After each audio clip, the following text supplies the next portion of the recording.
Hi, I'm Kate from Nancy's Notions.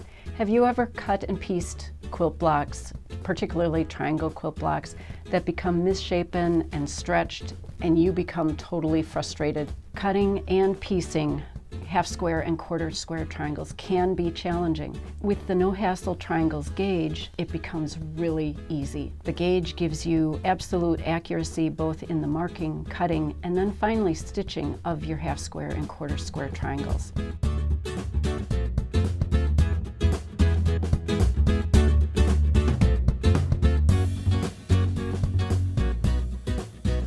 As you look at the No Hassle Triangles gauge, you'll notice that there are two sets of markings. The first marking is for half square triangles. It gives you the finished block size as well as the cut size. Then on the quarter square triangle side, it does the same thing. Just gives you different measurements because you need to allow for an extra seam allowance. The beauty of this is there's no math. You don't have to worry about what size you need to cut your squares. You simply select your finished block size, zip the gauge right up to that size that you need, and it tells you what square you need to cut that. I've determined that I would like to try a 3.5 inch half square triangle block. So I'm going to follow the cut instructions that are right on my tool. So I've got fabric strips. These are already starched. The strips are cut 3 7/8 inch wide. I'm now ready to cut them into squares. So that will be a nice stack of 3 7/8 inch squares. And here I have two put together. We're going to use contrast fabric so we get a dramatic look to our half square triangle, and simply place the gauge lining the point with your outer corner, and then the sliding part of the gauge just hugs that opposite corner. Use a fabric marking pen or pencil and mark in the slot that runs down the center of the gauge. What we've marked is a guideline for the stitching. If it's easier for you to follow a solid line, simply use the edge of the gauge to fill in. Now comes the fun part. We get to start stitching. Really very easy. Simply set up your sewing machine for a 1/4 inch seam allowance. I happen to have a patchwork foot on, but you could certainly use just moving your needle and aligning the needle in correlation to your regular sewing foot. Spin the square over, stitch the next seam on the opposite side of that marked line. You can see my stitching isn't all that accurate here on this sample, but we'll get you the idea.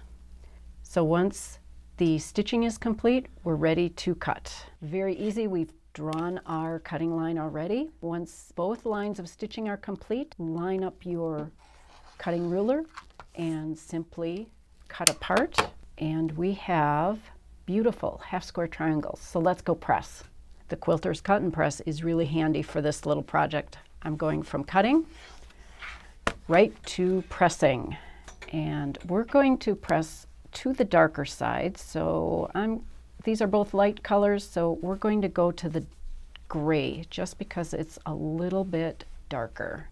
It's always a good idea to press flat first to set your stitches, then press open or to one side. In this case, we're doing one side to the dark, and place your tailor's clapper. It's going to set a beautiful seam.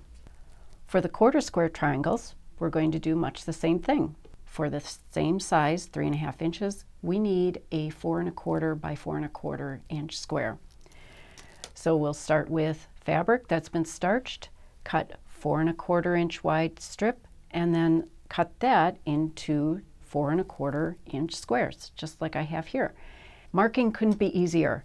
Place the No Hassle Triangles gauge right on your layered squares, and we're going to mark right down the center. Again, if you like that solid line, simply connect that line, and we're ready to start stitching. The assembly of the quarter square triangle is very similar to the half square triangle. Again, we have our 1/4 inch seam set up with the 1/4 inch or patchwork foot. I'm just going to stitch down one side of the marked center line. Just turn that around and stitch down the second side.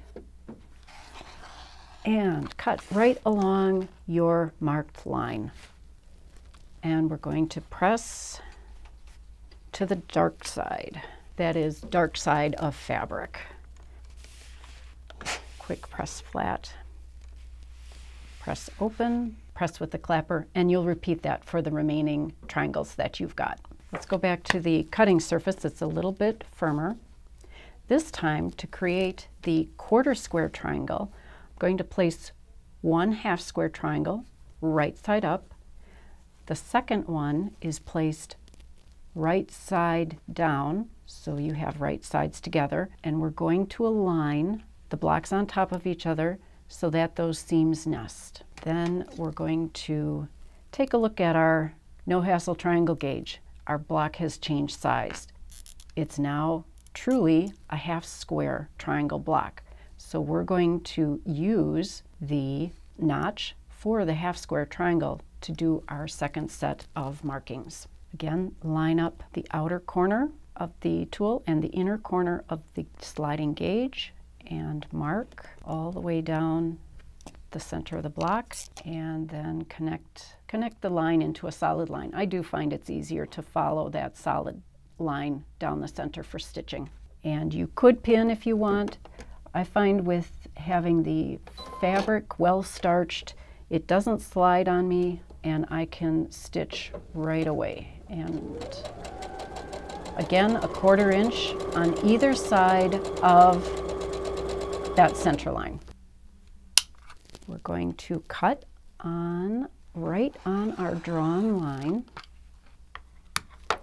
and voila, a true quarter square triangle, as easy as that. So let's get these pressed and then we can start playing with arrangement of blocks. So this is where the real fun begins.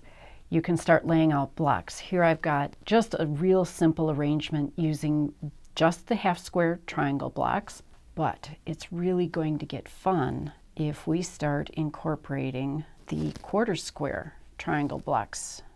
And depending on your color selection, you could have just some really interesting movement and designs forming. So here I've just laid out 2 audition border ideas, and maybe I realized that my border fabric was possibly too short for my little quilt project, or it was maybe looking like too much of a border. This is where the no hassle triangles gauge is perfect. I could take the measurement of my border strip, which happens to be 2.5 inches, and I have the 2 options for a half square or quarter square triangle that will match that 2.5 inch. So simply by following the instructions really right on your gauge, you can create a corner square block that gives you a whole nother set of design options in your quilt project. Here's a half square triangle. Just by switching it, you get another new look. And here might be another possibility of a quarter square triangle. This might be really interesting if you substitute